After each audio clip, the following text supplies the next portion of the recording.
Our third set of remarks will come from the Telecommunications Authority of Trinidad and Tobago, and it'll be delivered by the acting CEO, Ms. Cynthia Reddock-Downes, and I'd like you to welcome her to speak, please.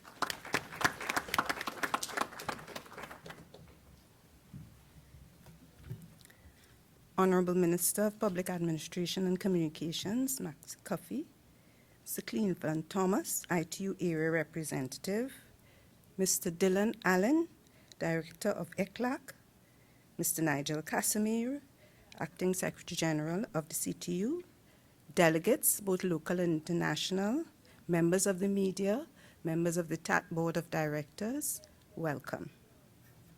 It is indeed a great pleasure for me today to bring greetings from the Telecoms Authority of Trinidad and Tobago. This is because this session today is looking at e-transactions. It's looking at financial transactions in an area where the Telecoms Authority is hopefully at the forefront of development of systems, procedures that will enable this to happen. Over the next 3 days, we expect to make significant progress in the area of financial transactions, and it is hoped that by your participation, you would be making decisions and choices for yourselves and for Trinidad and Tobago, the development of our economy, and for regional areas as well, regional organizations. At the TATT, our responsibility is, in the main, is to ensure that the most robust infrastructure is in place to support the new and emerging technologies.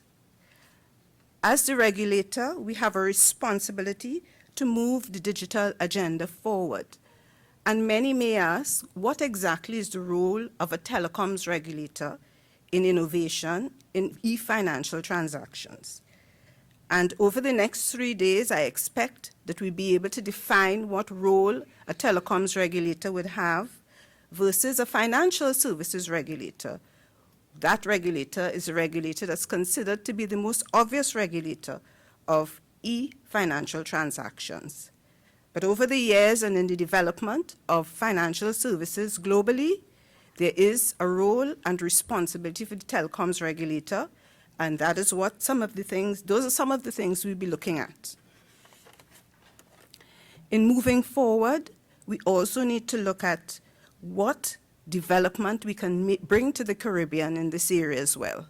A recent study by the Central Bank indicated that 21% of the Trinidad and Tobago population is unbanked.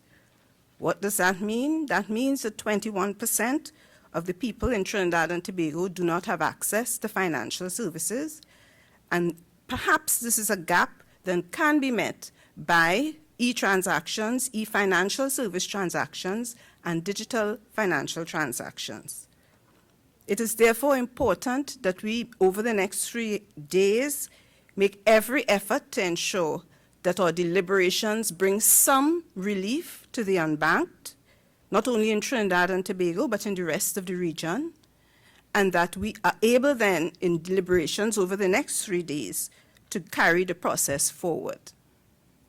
So once again, on behalf of the Telecoms Authority of Trinidad and Tobago, I would like to say how happy we are to be associated with the ITU and ECLAC in the development of this particularly important area to us in the Caribbean, and I look forward to hearing the results of the deliberations and taking those forward.